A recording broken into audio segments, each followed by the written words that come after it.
Sure. I'd like to discuss over-criminalization in the environmental area where the government uses the heavy hand of criminal prosecution when more suitable administrative and civil remedies are available for minor regulatory offenses. Now, for Malum and Say crimes like bank robbery, rape, and so forth, the criminal law is the only response to that kind of a crime. You cannot bring a bank robber or rapist before an administrative law judge.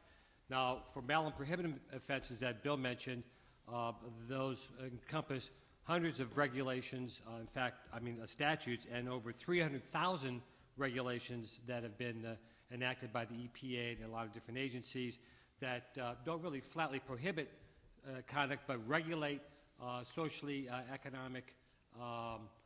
useful economic activity.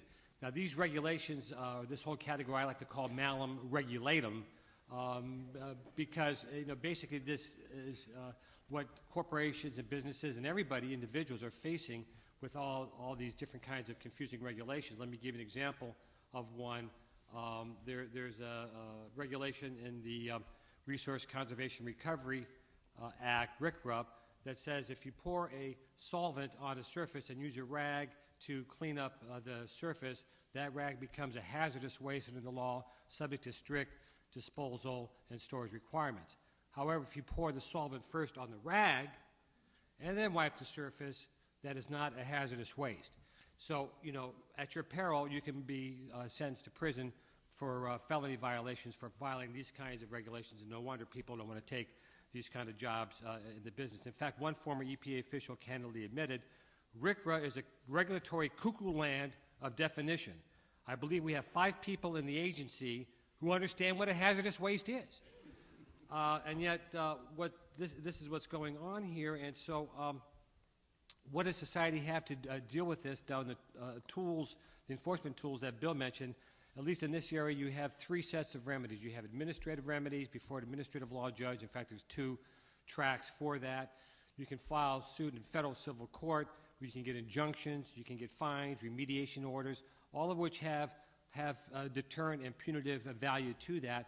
And finally, you can go to DEFCON 10 and file felony criminal charges against someone for violating some regulation. And with sentences under the flawed and draconian sentencing guidelines, people go to prison for 3, 5, 8, 10 years, first-time offenders for these kinds of offense. Although after Booker, we're seeing less of that kind of sentences going on.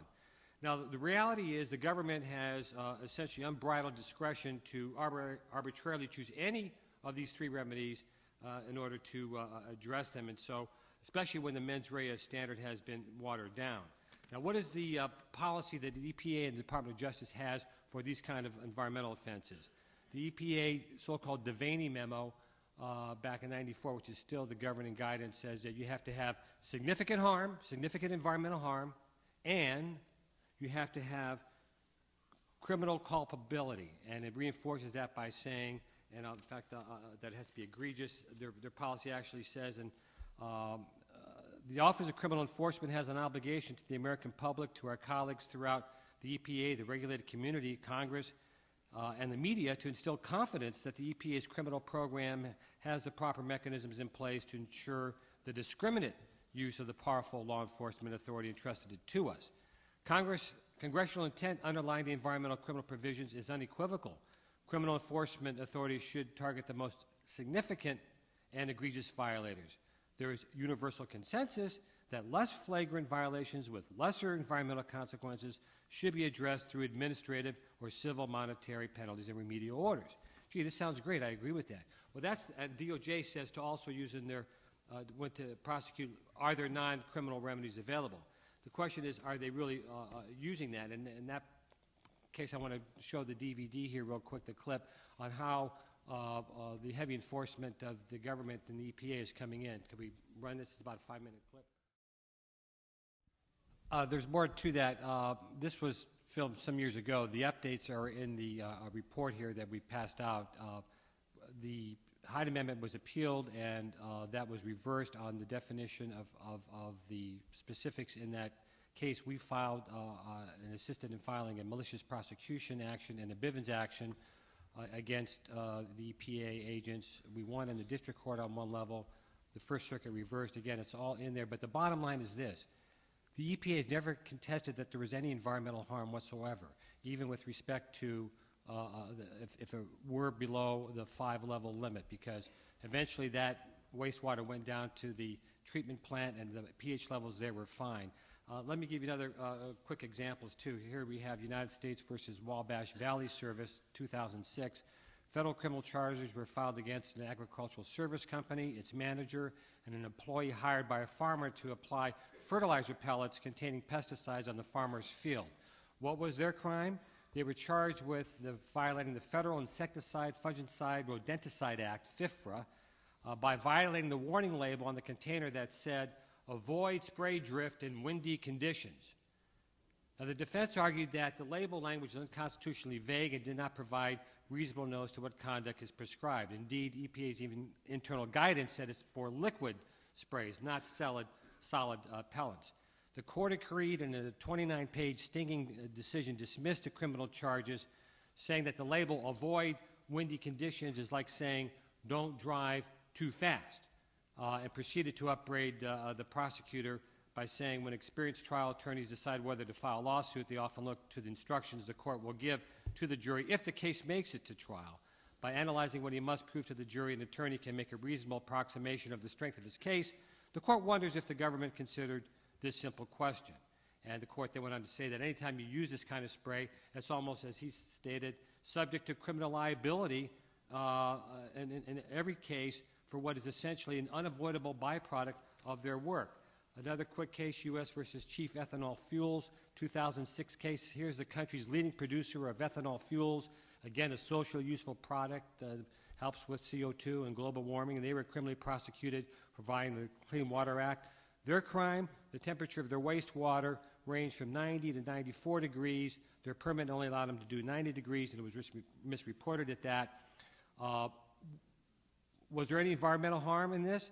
Apparently not, because right after that, the EPA raised their temperature permit to 104 degrees, 10 degrees more than what they were discharging. Yet they were criminally prosecuted, had to pay a $100,000 fine and a $100,000 contribution to the National Audubon Society. And what happens in many of these cases is that the federal prosecutors file in limine motions saying that the defense cannot show the jury that there has been no environmental harm, because that's not the issue. The issue is whether you violated this regulation, however obscure that it was.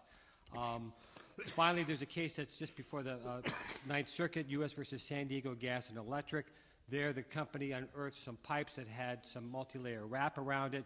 One of the layers contained some asbestos, but they maintained it did not meet the EPA's friability test of asbestos. Nevertheless, they gave notice to the agency that here's what we're doing. They were removing the wrap. They were using protective measures. EPA and California inspectors were crawling all over the site on at least 20 occasions, did not contest jurisdiction. Once they did, the company stopped, and then the EPA took some tests of the soil and air.